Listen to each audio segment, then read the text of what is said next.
The galaxy was old. Older than most species could truly understand. Stars had been born and died 1 billion times before the first human ever looked up at the night sky and wondered what those tiny lights meant. In all that time, countless civilizations had risen and fallen. Some had built empires that spanned thousands of star systems. Others had created wonders that defied the laws of physics. And many, so very many, had simply vanished into the darkness of forgotten history. But in the last 3,000 years, something new had appeared. Something that made the ancient races uncomfortable. Something that made them whisper warnings to younger species in the quiet corners of diplomatic halls. Humanity had arrived. Ambassador Yelin Volthara was old, even by the standards of her long-lived species. The Silurians could live for nearly 2,000 years, and Yelin had spent most of her life studying the strange creatures from the small blue planet called Earth. She had watched them spread across the stars with a speed that should have been impossible. She had seen them stumble and fall and rise again. And she had witnessed what happened when other species made the terrible mistake of underestimating them. Today, she stood before a gathering of young diplomats from 12 newly spacefaring civilizations. They had come to the Galactic Assembly Station to learn about the major powers they would need to deal with. And Yelin had been asked to teach them about humanity. "You will hear many things about humans," she began, her voice carrying the weight of centuries. "You will hear that they are weak, that they live short lives, that their bodies are fragile compared to many species. But you will also see what they are capable of." She paused, and the young diplomats held their breath. "All of this is true." She paused, letting her 4 eyes scan across the eager young faces before her. "And none of it matters." A young diplomat from the Keth Confederation raised his hand. His species had only achieved faster-than-light travel 50 years ago. They were still learning the rules of galactic society. "Ambassador, I do not understand. If humans are so weak, why do the elder races speak of them with such caution?" Yelin smiled, though there was no warmth in it. "Because weakness and danger are not the same thing. Let me tell you about the Kreth Dominion." She waved her hand, and a holographic display appeared in the center of the room. It showed a proud, powerful species. The Kreth had been warriors, standing nearly 3 meters tall, with armored skin and 4 powerful arms. They had ruled over 200 star systems and commanded one of the largest military forces in the quadrant. "The Kreth believed they were invincible," Yelin continued. "When they encountered human colony ships entering what they considered their space, they did not negotiate. They did not warn. They simply attacked." The hologram shifted to show 3 planets, beautiful worlds covered in green forests and blue oceans. These were Harmony, New Singapore, and Eden's Promise. 3 human colonies, home to nearly 40 million people, families, children, scientists and farmers and artists. The Kreth destroyed them all in a single day. They used planet-killing weapons to turn these living worlds into balls of molten rock. The young diplomats shifted uncomfortably. Such acts were not unknown in galactic history, but they were rare. The consequences were usually severe. The Kreth expected humanity to surrender, to accept their dominance, to understand that they had met a superior power. Yelin's voice dropped lower. They were wrong. The hologram changed again. Now it showed fleets of human warships, thousands of them, tens of thousands, more ships than the Kreth had ever seen assembled in one place. It took humanity 15 years, 15 years of building, 15 years of planning, 15 years of cold, patient fury. And then they came for the Kreth. She showed battle after battle, human ships swarming Kreth positions with tactics that made no sense to military analysts, humans fighting in conditions that should have killed them, human soldiers advancing through fire and death with a determination that terrified their enemies. The Kreth War lasted 3 years once the fighting began. By the end, there were no Kreth left, not a single one. Humanity did not accept their surrender. They did not take prisoners. They did not stop until the last Kreth city was ash, and the last Kreth ship was debris floating in the void. The room was silent. Today, you can visit the Museum of Extinct Civilizations on Mars, Earth's red neighbor. There is an entire wing dedicated to the Kreth, their art, their music, their history, all preserved, everything that proved they once existed. Humans preserved it all, even as they destroyed the species that created it. They remember their enemies, even after they erased them. The young Keth diplomat looked pale. Surely this was an extreme case, the destruction of 3 worlds. You want more examples? Yellen asked. Very well, let me tell you about the Vorax swarm. Another hologram appeared. This one showed insectoid creatures that moved in perfect coordination. They had been a hive species, numbering in the trillions across hundreds of systems. The Vorax did not destroy human worlds. They simply took humans. They raided colony ships and outposts, capturing humans to use as food sources. They saw humans as cattle, nothing more. She showed the records. Human ships disappearing, distress signals that went silent, families torn apart.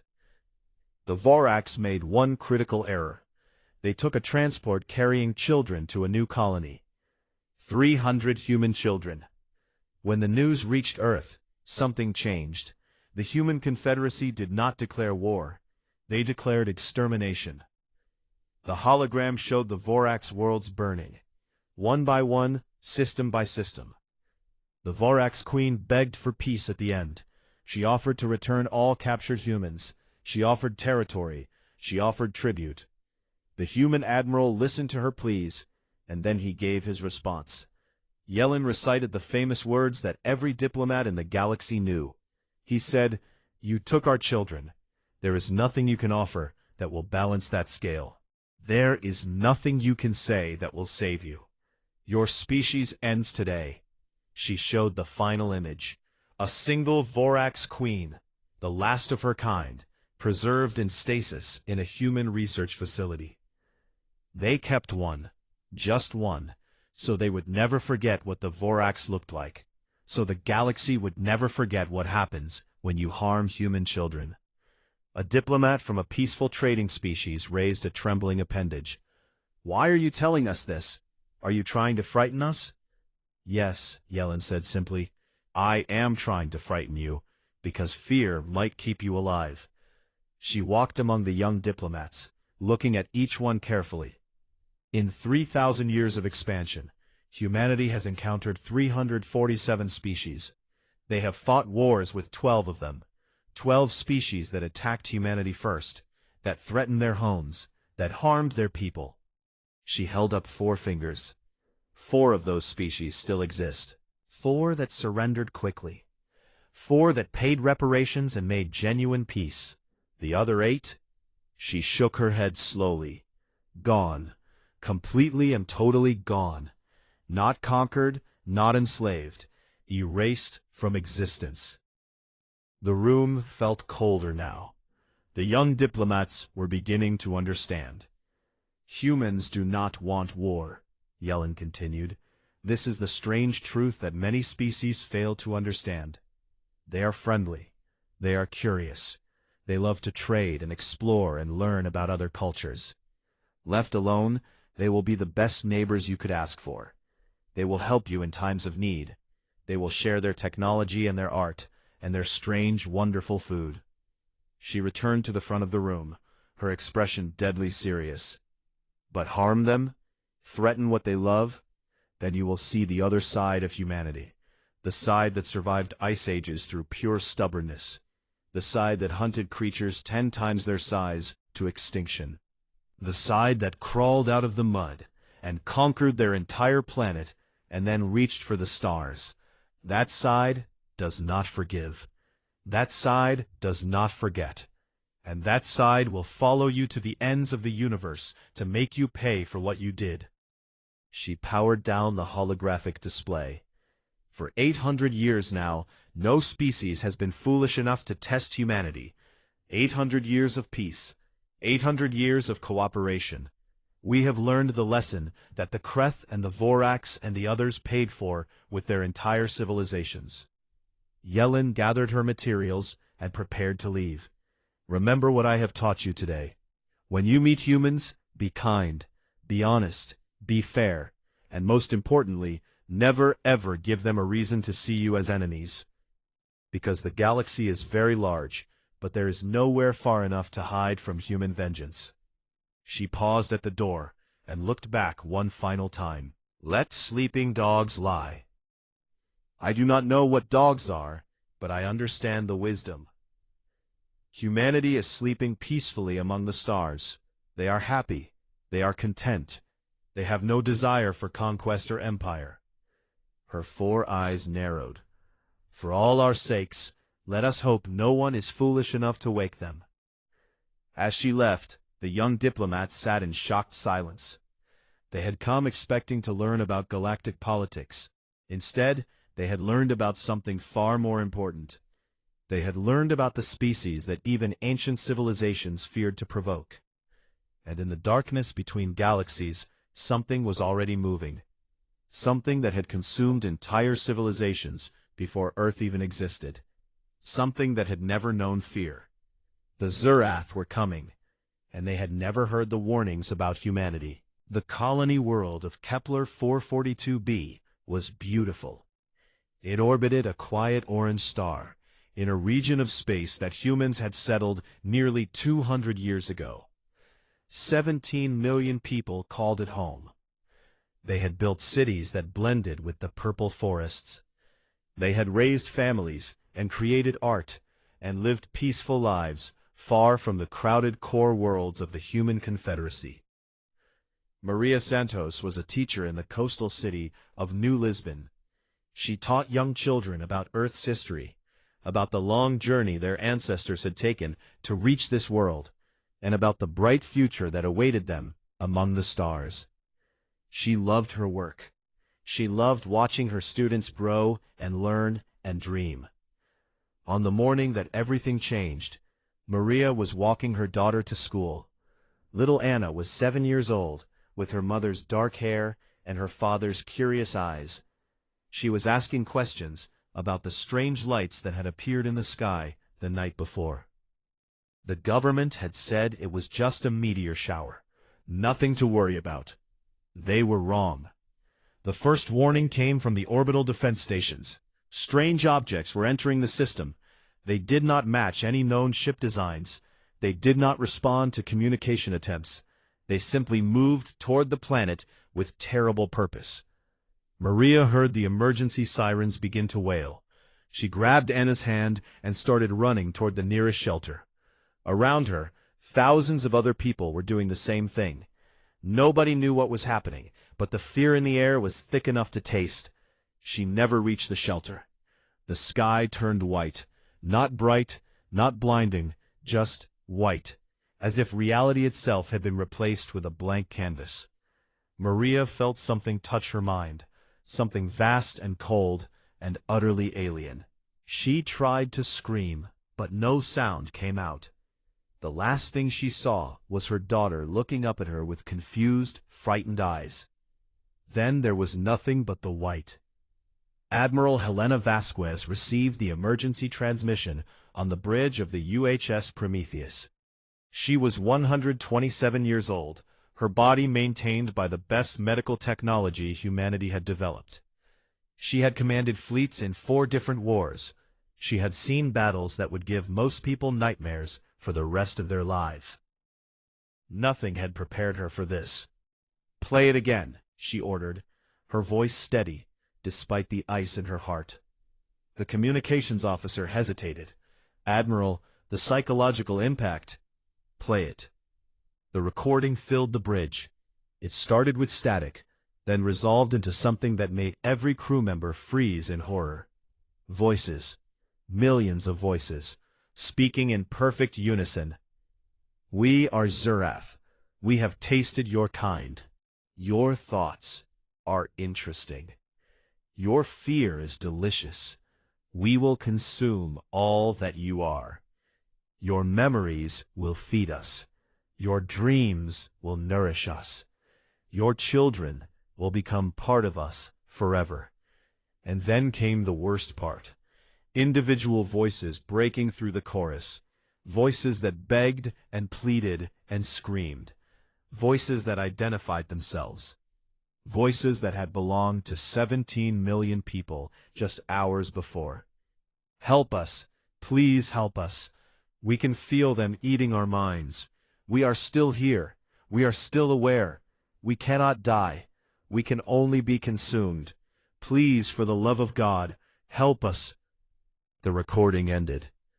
Admiral Vasquez stood motionless for a long moment. Around her, hardened officers were weeping openly. Some had fallen to their knees. One had vomited. "They are not dead," she said finally.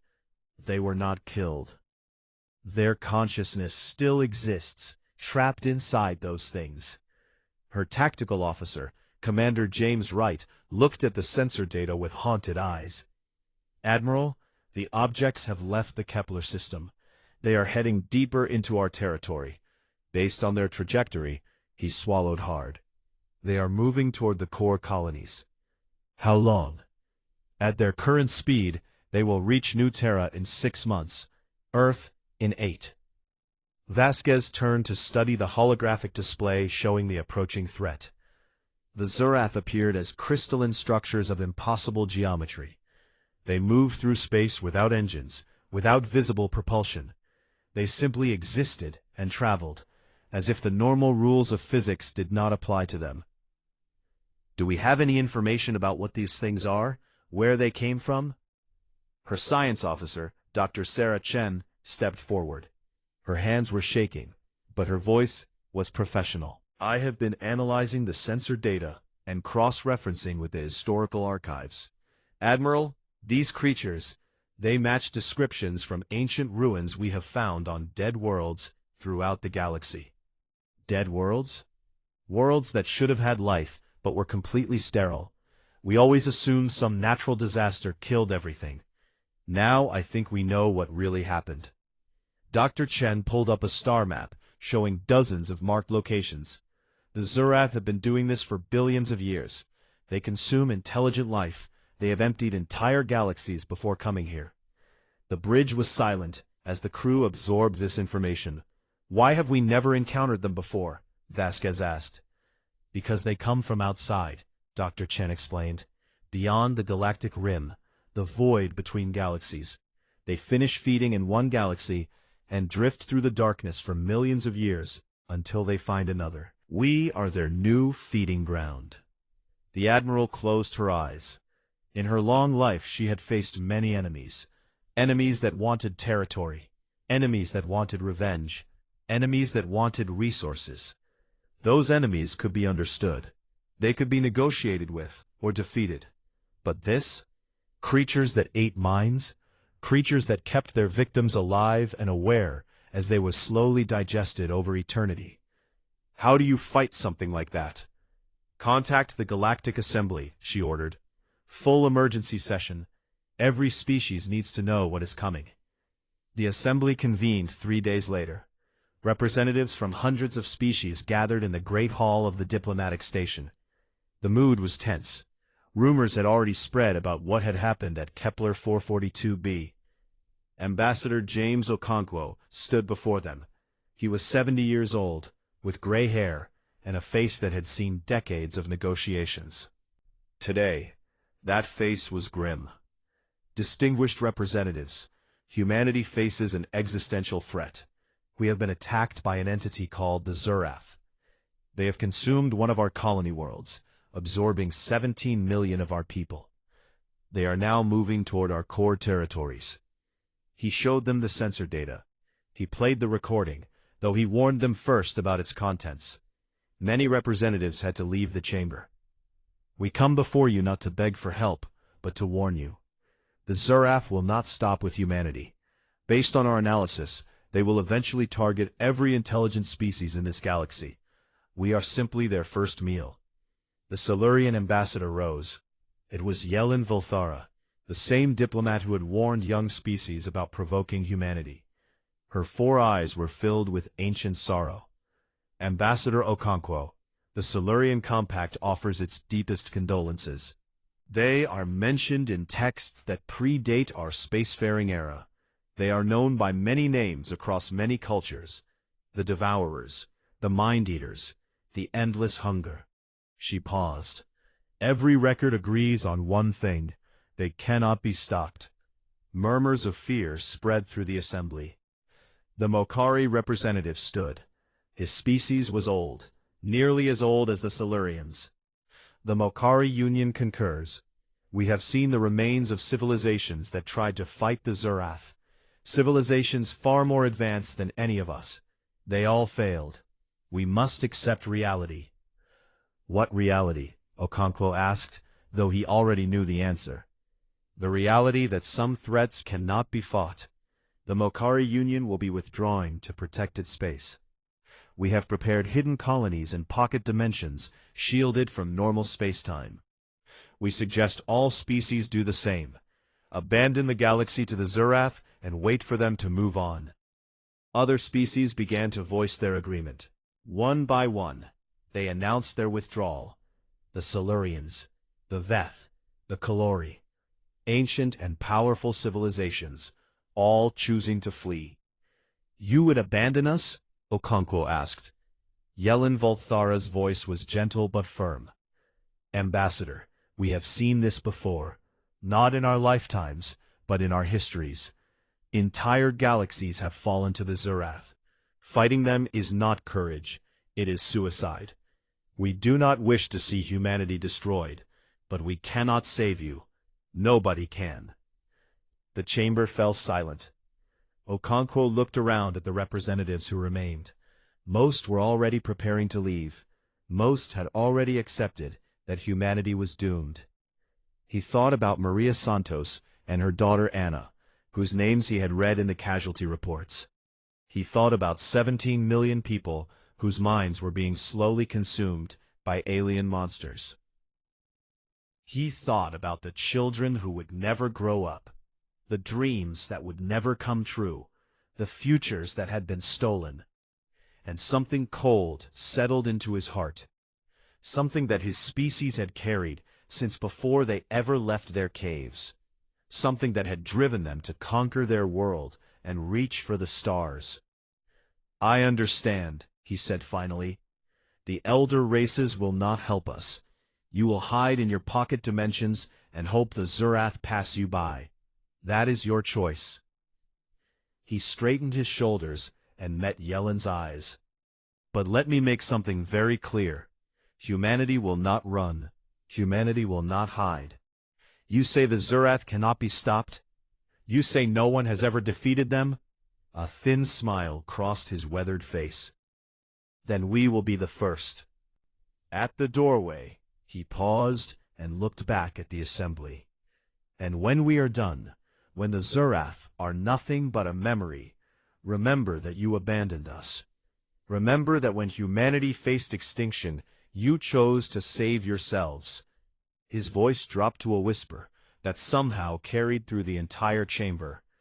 We will remember. He left. Behind him, the ancient species of the galaxy watched him go. Some felt relief that they would not have to witness humanity's destruction. Some felt shame at their own cowardice. And a few, a very few, felt something else entirely. They felt pity for the Zurath, because they knew what happened when humanity decided to fight. They had seen the empty halls of Kreth museums, and the stasis chamber holding the last Vorax queen. They knew what humanity was capable of when they were truly angry. The Zurath had consumed galaxies. They had devoured civilizations beyond counting. But they had never faced humanity. They had no idea what was coming. The news of what happened at Kepler 442b spread across human space like wildfire. Within days, every man, woman, and child knew about the Zurath. They knew about the 17 million people who had been absorbed. They knew about the recording, though most governments tried to prevent it from spreading. They knew that the galaxy had abandoned them. In the great cities of Earth, people gathered in the streets, not to panic, not to riot. They gathered in silence, looking up at the stars that had once represented hope and wonder. Now those stars held monsters. President Elena Reyes addressed the Human Confederacy from the steps of the United Nations building in New Geneva. She was 63 years old, with steel-gray hair and eyes that had seen humanity through 2 minor wars and countless challenges. "My fellow humans," she began, "you have heard the truth. An enemy has come from beyond our galaxy. An enemy that has destroyed civilizations across the universe. An enemy that does not want our territory or our resources. They want our minds. They want to consume everything we are and everything we could become." She paused, letting the weight of those words settle. "The elder races of this galaxy have fled. They have hidden themselves away, hoping the Zureth will pass them by. They told us that fighting was impossible. They told us that no one has ever defeated the Zureth. They told us to accept our fate." Her voice hardened. "They do not know us very well." Across human space, billions of people listened. "Today, I am enacting Protocol Omega. Total war.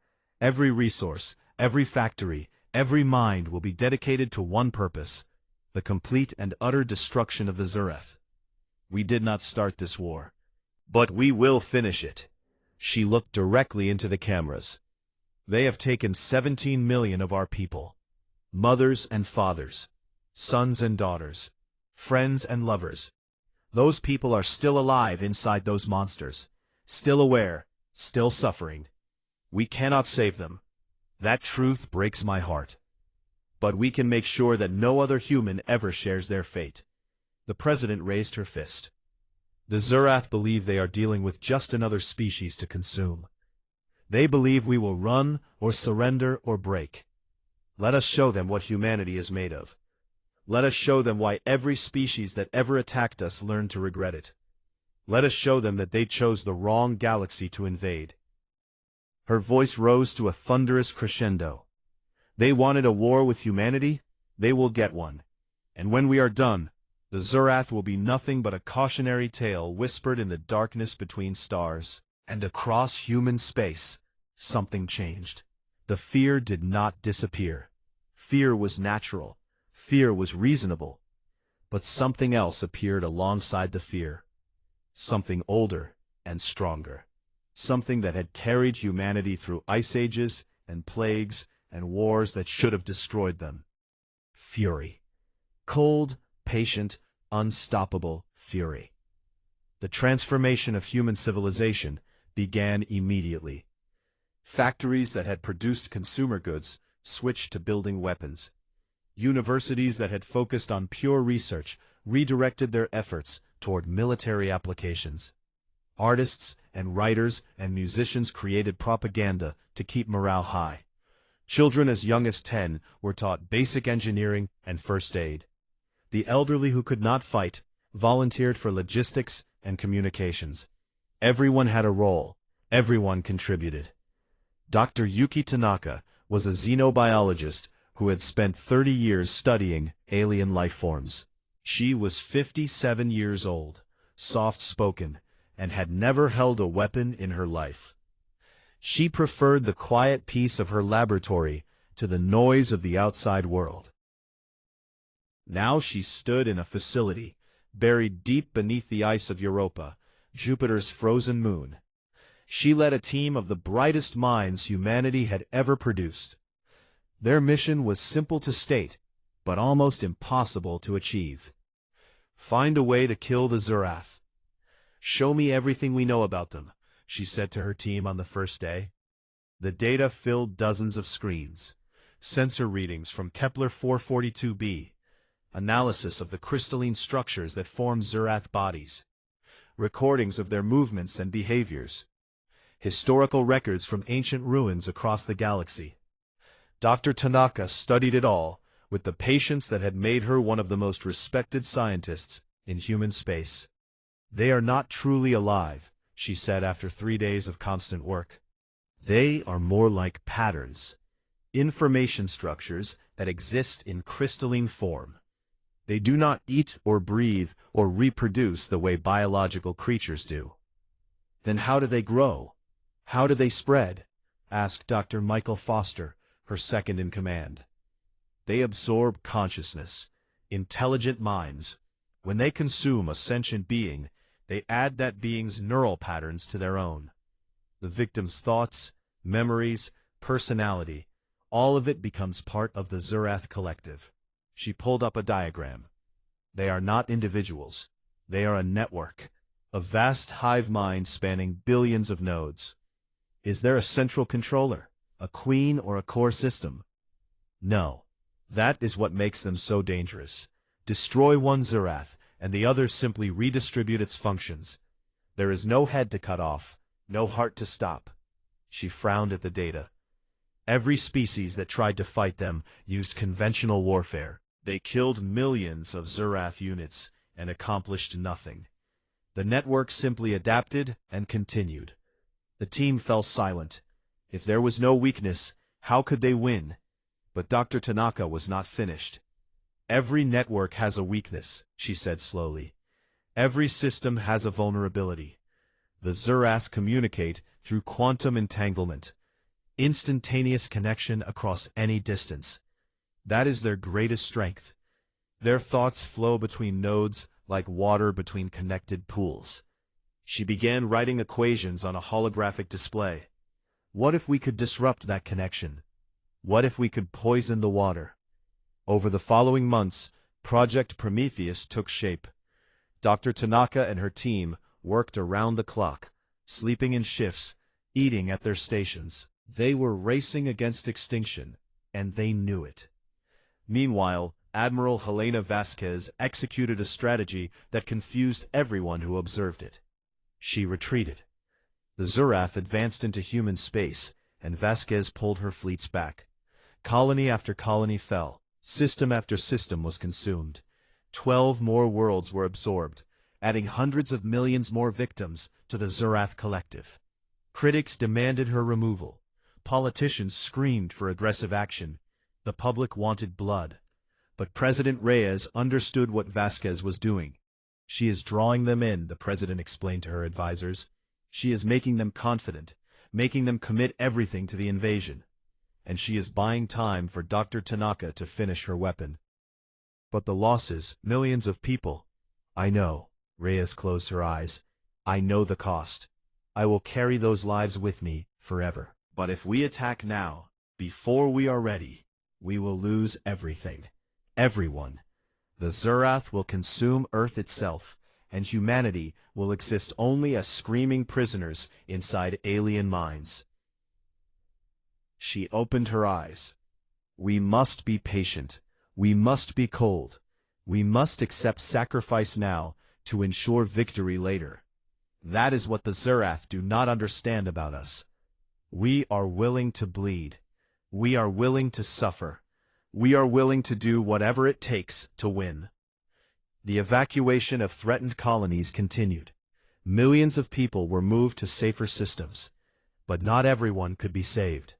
Some chose to stay behind, fighting guerrilla actions against the Zurath to slow their advance. They knew they would be absorbed. They fought anyway.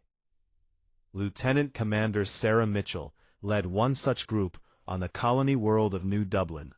Her forces numbered fewer than 10,000 against billions of Zurath units. They had no hope of victory, no chance of survival. They fought for 3 weeks. They will write songs about us, she told her troops before the final battle. They will remember our names, and when humanity finally destroys these monsters, they will know that we helped.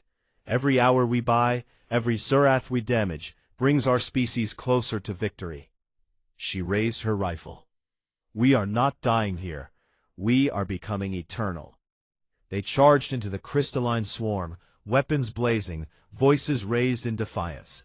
They were absorbed eventually, their minds joining the endless torment inside the Zurath collective. But they had bought humanity another week. The Zurath grew bolder. They began transmitting on human frequencies, using the voices of their absorbed victims to deliver messages of mockery and despair. "Your resistance is fascinating," the hive mind spoke through a million stolen mouths. "No species has struggled so long. Most surrender within days. You have fought for 2 years. We almost admire you." The transmission was received on every human world. "But it is time to accept reality. You cannot win. You cannot even slow us. Soon we will reach your homeworld. We will consume Earth. We will taste the planet that gave birth to your species. And then, at last, you will understand what we are. You will join us. You will become part of something greater than you can imagine." The voice paused, and when it continued, it carried the unmistakable echo of Maria Santos, the teacher from Kepler 442b. "Please, stop fighting. Let it happen. The pain only lasts a little while. Then you become everything. Join us. Join your families. We are waiting for you." Admiral Vasquez listened to the transmission on the bridge of the Prometheus. Her face was stone. Her eyes were ice. "Send a response," she ordered. "What should we say, Admiral?" It was not a pleasant smile. "Tell them this. Come and take it." 3 days later, Project Prometheus reported that the weapon was ready. Dr. Tanaka stood before the military council, showing them the device her team had created. It looked simple, almost insignificant. A small sphere of metal and crystal, no larger than a human head. "We call it the Prometheus signal," she explained. "It generates a quantum frequency disruption wave that targets the specific entanglement patterns used by the Zurath hive mind. When activated, it will sever every connection between every Zurath node within range." "What happens to them when they are disconnected?" asked Vasquez. Dr. Tanaka's expression was grim. "They become individuals, suddenly alone after billions of years of constant connection. Based on our models, the psychological trauma will be extreme. They will experience something they have never known before. Isolation, fear." She met the Admiral's eyes. "They will finally understand what it feels like to be alone. And then, while they are reeling from that shock, your forces can destroy them." Vasquez nodded slowly. "How many devices do we have?" "We can manufacture 300 within the next month. That should be enough to cover the Sol system and surrounding space." "Good." The Admiral turned to her tactical display, showing the massive Zurath force moving toward Earth. "Then it is time to stop retreating. Time to stop hiding. Time to show these things what happens when you threaten humanity's home." She began issuing orders. "All fleets, prepare for Operation Hammer. We make our stand at Sol. We end this war where humanity began." The final battle was coming, and humanity was finally ready to fight. The Sol system had never seen anything like it. For 3 years, while Admiral Vasquez had retreated and the Zurath had advanced, something else had been happening in secret. Deep in the Oort cloud, at the frozen edge of humanity's birth system, shipyards had been working day and night. Hidden facilities carved into asteroids and buried beneath the surfaces of distant moons had been building the largest military force in galactic history. 17,000 warships, carriers and battleships and destroyers and frigates. Some were new designs created specifically to fight the Zurath. Others were older vessels pulled from mothballs and upgraded with the latest weapons. All of them carried crews who had volunteered, knowing they might not survive. And now they waited, hidden among the ice and rocks of the outer system, watching as the Zurath swarm entered Sol space. Admiral Vasquez stood on the bridge of the UHS Prometheus, her flagship. Around her, the command crew worked in tense silence. On the main display, the Zurath appeared as a spreading darkness, a cloud of crystalline death moving toward the inner planets. "Sensor count," she asked. Commander Wright's voice was steady, though his hands trembled slightly. Approximately 200 billion individual units, Admiral, the largest concentration of Zurath ever recorded. They have committed everything to this attack. Good. Vasquez allowed herself a small smile. That was the plan. She opened a channel to the entire fleet. All ships, this is Admiral Vasquez. The enemy believes they are about to feast on the heart of human civilization. They believe we have nothing left. They believe we are broken. Her voice hardened. They are wrong. For 3 years we have let them think they were winning. We have sacrificed worlds to bring them here, to this place, to this moment. Now, they will understand what humanity is capable of when we fight for our home. She looked at the tactical display one last time. Today, we do not fight for territory. We do not fight for resources. We fight for every human being they consumed. We fight for the 17 million souls from Kepler 442b. We fight for the hundreds of millions they absorbed while we prepared. Their screams echo in the Zurath hive mind, begging for release. We cannot save them, but we can avenge them. Her hand moved to the battle controls. All ships, execute Operation Hammer.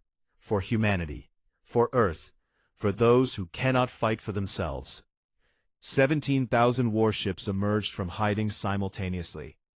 The Oort cloud lit up with the fury of human technology as engines ignited and weapons came online. Hidden weapons platforms in the asteroid belt activated. Defense satellites around Earth and Mars powered up. The combined firepower of human civilization revealed itself in a single, terrifying moment. The Zurath swarm paused. For the first time in billions of years, they experienced something like surprise. The human fleet advanced in perfect formation. Admiral Vasquez had spent months planning this battle, running simulations, coordinating with thousands of ship captains. Every vessel knew its role. Every crew member understood their mission. First wave, fire. 10,000 ships launched their initial barrage. Plasma beams and railgun rounds and nuclear missiles streaked across space. The darkness between Mars and Jupiter turned bright with destruction. Millions of Zurath units were destroyed in the first seconds of battle. Their crystalline bodies shattered into dust. Their quantum connections flickered and died. But it was not enough. The Zurath adapted with terrifying speed. Their forms shifted, reconfiguring to absorb energy weapons. They spread out, making themselves harder to target, and they kept advancing. They are reaching the inner defensive ring, Wright reported. Casualties mounting on our forward units. Vasquez watched as human ships began to die. The Zurath did not use traditional weapons. They simply touched a vessel and consumed it. Metal and plastic and flesh all became part of the crystalline swarm. Entire crews were absorbed in seconds, their minds joining the endless torture inside the hive.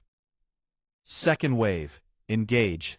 All carriers, launch fighters. The space around Jupiter became a hell of combat. Human fighters swarmed Zurath formations, using their speed and agility to evade the grasping crystalline tendrils. Capital ships traded fire at ranges measured in thousands of kilometers. Mines scattered through the asteroid belt claimed thousands of Zurath units. But still, the swarm advanced. Admiral, we have lost 200 ships. Zurath main body approaching Mars. The red planet loomed on the display, home to 50 million humans and the famous Museum of Extinct Civilizations. If the Zurath reached it, another world would fall. Not today, Vasquez muttered. All ships in Sector 7, execute Maneuver Delta. Draw them toward the deployment zone. The human fleet began a careful dance, retreating in some areas while advancing in others. To the Zurath, it must have seemed like chaos. In reality, it was precisely calculated. The swarm followed, hungry for more minds to consume. On the surface of Mars, Dr. Yuki Tanaka watched the battle through a command center buried deep underground. 300 Prometheus devices had been placed throughout the Sol system. Each one was positioned at a critical point, ready to deploy the quantum disruption wave that could cripple the Zurath hive mind. But timing was everything. Activate too early, and some Zurath would escape the effect. Activate too late, and there would be nothing left to save. Signal strength optimal, reported one of her technicians. All devices responding. Wait, Tanaka said. We need them deeper in the network. We need maximum coverage. The battle raged overhead. Human ships fell by the hundreds. The Zurath pressed closer and closer to Earth. On the Prometheus, alarms blared as Zurath units approached the flagship. They are targeting us specifically, Wright said. They must have identified us as the command ship. Good. Vasquez did not move from her position. Let them come. Every second they spend chasing us is a second they are not attacking civilian populations. A Zurath tendril touched the Prometheus's outer hull. The ship shuddered as metal began to convert. Admiral, we need to hold position. Crew members on the outer decks sent final messages to their families before the crystalline wave reached them. Their screams echoed through the ship's communication system. Admiral, hold. On Mars, Tanaka watched the deployment readings. The Zurath were now fully committed. Their entire force was inside the Sol system. Their network was stretched across billions of units, all connected by the quantum links that made them so powerful. Now, she said quietly, activate Prometheus. 300 devices fired simultaneously. The quantum disruption wave expanded outward at the speed of light, passing through every Zurath node in the system. And the hive mind shattered. For the first time in their eternal existence, the Zurath experienced true silence. Every connection, every link between every unit simply vanished. Billions of entities that had been part of a single vast consciousness suddenly found themselves alone. The effect was catastrophic. Zurath units froze in mid-motion. Some began spinning aimlessly through space. Others collided with each other. The coordinated swarm became a chaotic mass of confused individuals, and they screamed. The sound was broadcast across every frequency, a wail of absolute terror from creatures that had never known fear. They had spent billions of years consuming minds, adding to their collective, growing ever larger and more powerful. Now they felt what their victims had felt: isolation, confusion, panic. Admiral Vasquez heard the screaming and felt no pity. All ships, open fire. Destroy them all. The human fleet fell upon the Zurath with savage fury. Without their hive-mind coordination, the crystalline creatures could not adapt. They could not organize any kind of defense. Vasquez watched as her ships tore through the swarm. Plasma beams sliced through Zurath formations. Railgun rounds shattered individual units. Nuclear missiles created expanding spheres of destruction that consumed thousands of enemies at once. Target the larger concentrations. Do not let them regroup. The battle became a slaughter. Human pilots who had lost friends and family to the Zurath showed no mercy. They pursued fleeing units with cold determination. They destroyed enemies that tried to surrender. There would be no surrender today. On Mars, Dr. Tanaka watched the sensor data with grim satisfaction. The Zurath casualties were mounting by the billions. Their network remained shattered, the Prometheus effect keeping them isolated and vulnerable. It is working, she said quietly. They cannot reconnect. They are dying alone. The battle lasted 7 hours. 7 hours of constant combat. 7 hours of destruction on a scale the galaxy had never witnessed. By the end, the space between Earth and Mars was filled with crystalline debris. 200 billion Zurath units had been reduced to dust and fragments. The largest invasion force in galactic history had been completely annihilated. Human losses were severe. Nearly 3,000 ships had been destroyed. Over 2 million sailors and soldiers had died, many of them absorbed by the Zurath in those final moments before the Prometheus activation. They would be remembered as heroes. Admiral Vasquez surveyed the aftermath from her damaged flagship. The Prometheus had survived, though barely. An entire section of the ship had been converted before the Zurath were disabled. Those crew members were gone forever. "Casualty reports from all sectors," she ordered. Commander Wright's voice was hoarse with exhaustion. "Total human losses approximately 2.3 million. Total Zurath losses, all of them, Admiral. The entire swarm has been destroyed." Vasquez closed her eyes. 2 million dead. An acceptable price for preventing extinction, perhaps. But she would remember every single name. What about the Zurath beyond Sol? They had units in the systems they captured. Our remaining forces are moving to engage. Without their hive mind connection, they are helpless. It is just cleanup now. Just cleanup.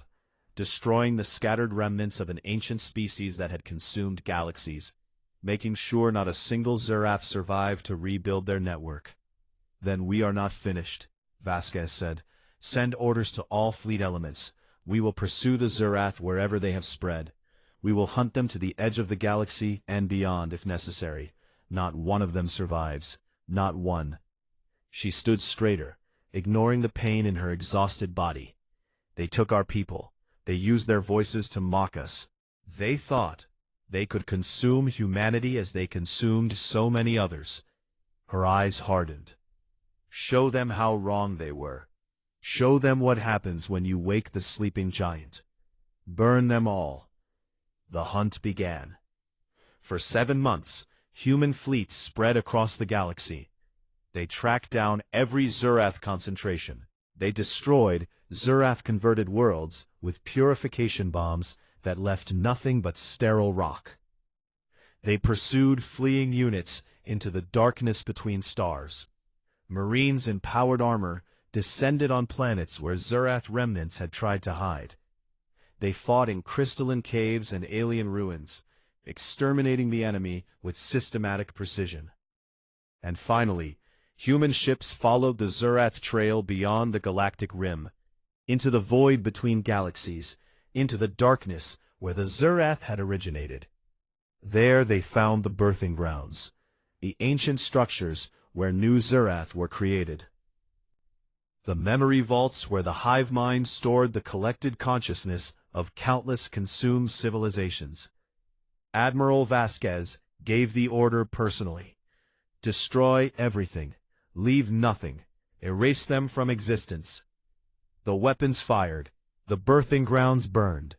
The memory vaults were vaporized. Billions of years of Zurath history ended in nuclear fire. The last species to challenge humanity was obliterated from the galaxy forever. 1 year after the Battle of Sol, the Galactic Assembly reconvened.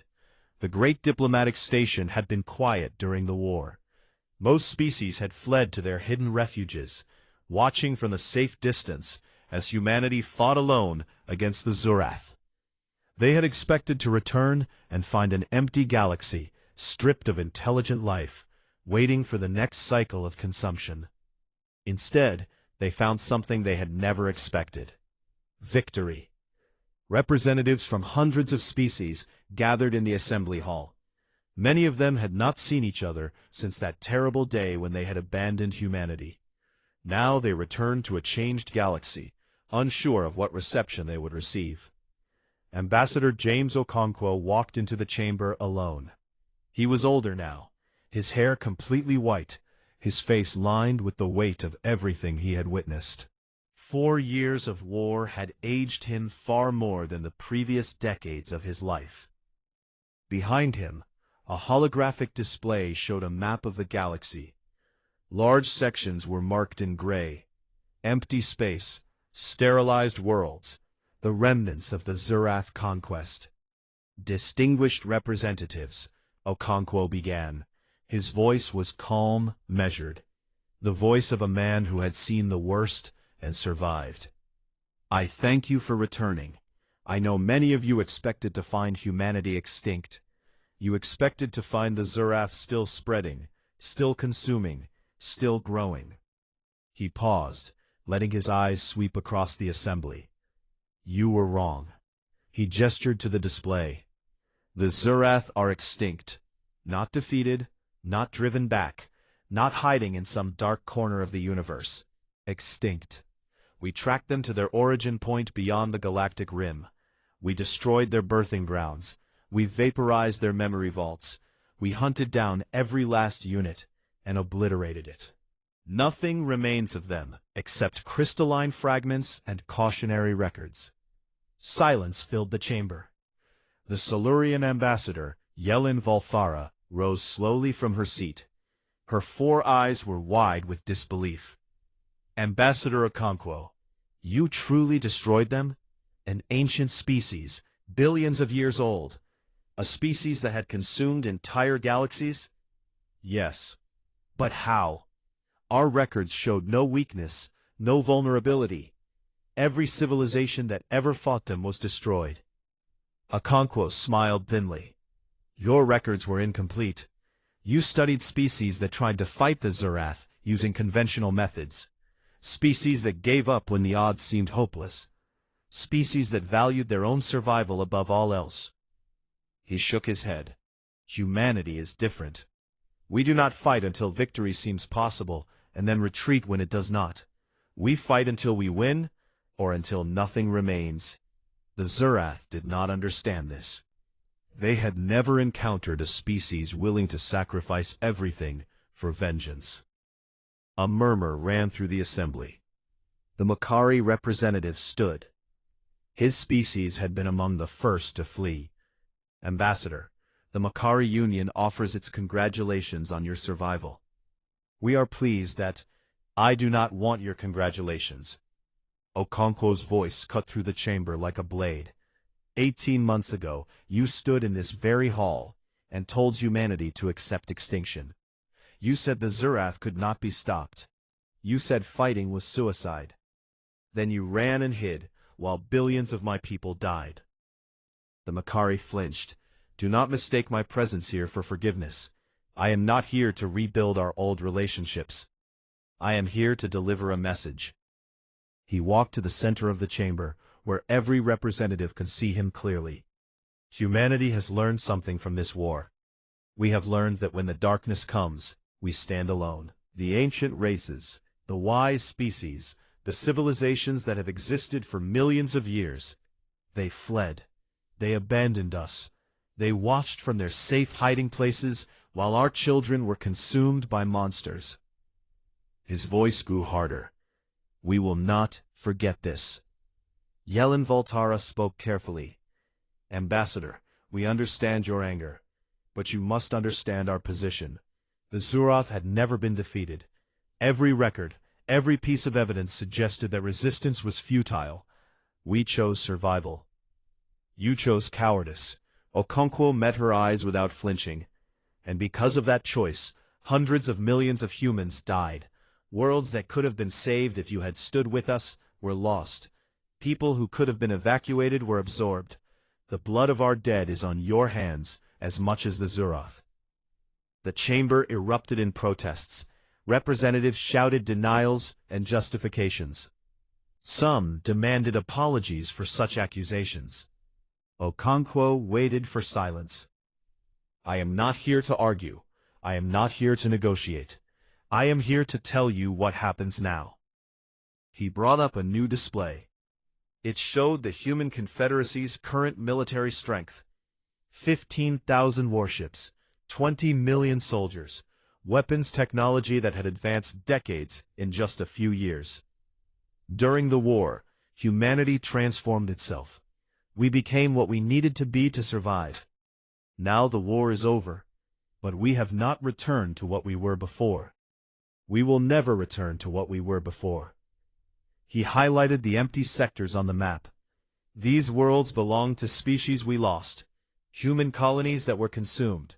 We are reclaiming them, not asking permission, not negotiating treaties, taking them. The Zurath took them from us. Now we are taking them back. A diplomat from a minor species raised a tentacle. Ambassador, surely there should be some discussion about territorial boundaries. No. Okonkwo's response was flat. There will be no discussion. Humanity paid for those sectors in blood. They are ours. Anyone who disagrees is welcome to try and take them from us. The implied threat hung in the air. Furthermore, the Human Confederacy is establishing a new doctrine. We call it the Santos Protocol, named after a teacher who was taken on Kepler 442b. Her name was Maria Santos. She was walking her daughter to school when the Zurath absorbed her. Her daughter's name was Anna. She was 7 years old. His voice cracked slightly, but he continued. The Santos Protocol is simple. Any species that attacks human civilians, that targets our children, that threatens our homes, will be treated as the Zurath were treated. Complete extermination. No surrender accepted. No peace negotiated. Total annihilation until not one member of the offending species remains. The chamber was utterly silent. Some of you are thinking that this is extreme, that this is barbaric, that civilized species do not behave this way. Okonkwo shrugged. You may be right, but we are no longer interested in being civilized by your standards. We tried that.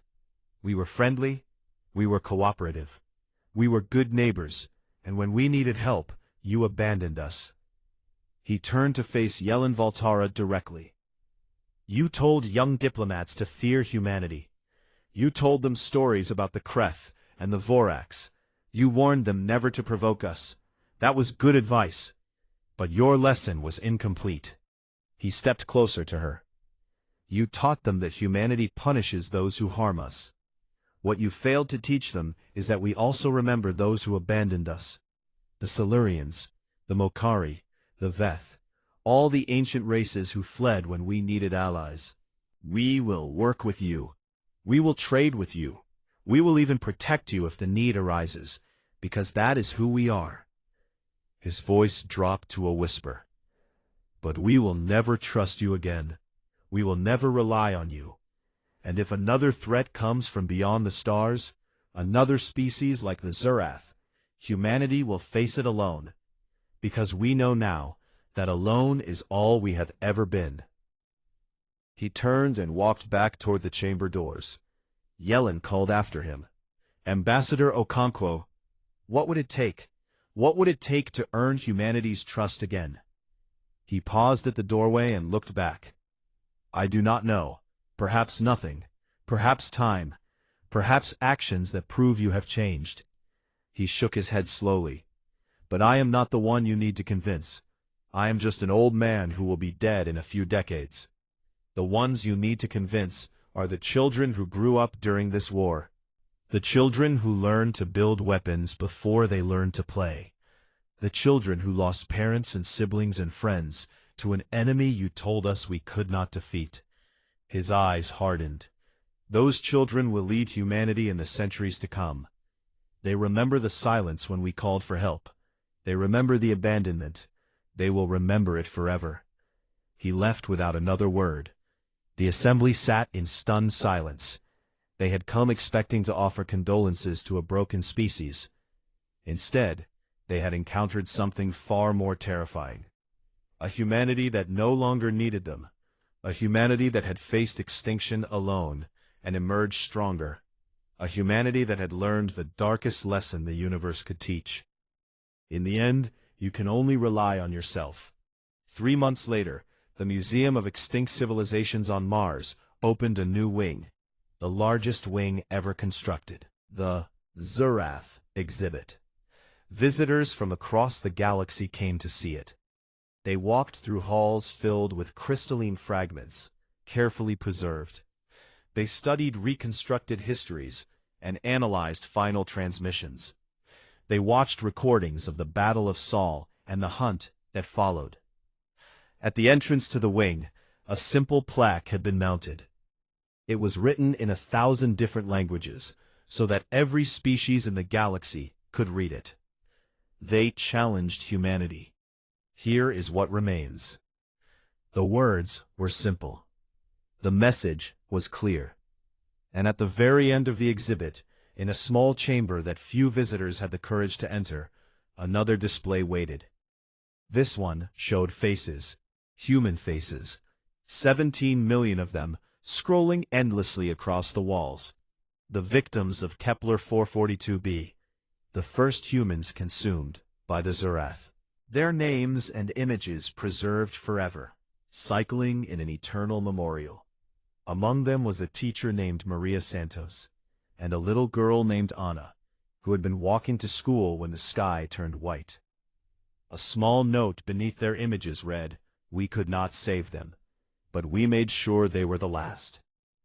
The galaxy had learned its lesson about humanity. The elder races returned to their business, more careful now, more respectful. Trade resumed, diplomacy continued, life went on. But nothing was ever quite the same, because now everyone knew the truth.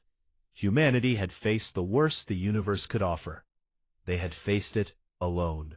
And they had won. The Zurath were gone, erased from existence as if they had never been. And in the quiet corners of diplomatic halls, in the training academies of young civilizations, in the stories told to children across 1,000 worlds, the same warning was repeated again and again. Do not provoke the humans, because they do not forgive, they do not forget, and they never ever stop. In the darkness between galaxies, where the Zurath birthing grounds had once floated, there was now only empty void. Human ships had seeded the area with warning beacons, transmitting a message in every known language. This is human space. Beyond this point, the Zurath once ruled. They are extinct now. We made them extinct. Turn back. There is nothing here for you. And then, in smaller text, almost an afterthought, the same fate awaits any who follow in their path. The beacons would transmit for 10,000 years, long enough for any species that might emerge from the void to receive the warning. Long enough for the message to become legend, then myth, then ancient truth. Humanity had spoken. The universe had listened, and nothing would ever threaten them again.